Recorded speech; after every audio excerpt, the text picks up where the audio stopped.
Hello everyone, in this video I will show you how to create Trust Wallet account on phone. Basically it's pretty easy, just follow the steps I do to not any mistakes. So all we need is open Trust Wallet and click create a new wallet. Then enter your passcode and confirm it. Check all the boxes and copy your login phrase. The best option will be to write it down on a piece of paper and not lose it, but you can save it in any other safe place.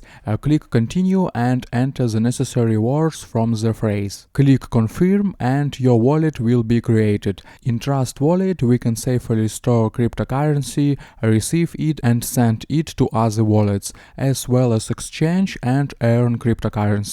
Also watch my other videos about Trust Wallet at the link in description and you will learn a lot. I hope guys this tutorial made your life a little bit easy and you like this video. Subscribe to my channel and write your comment.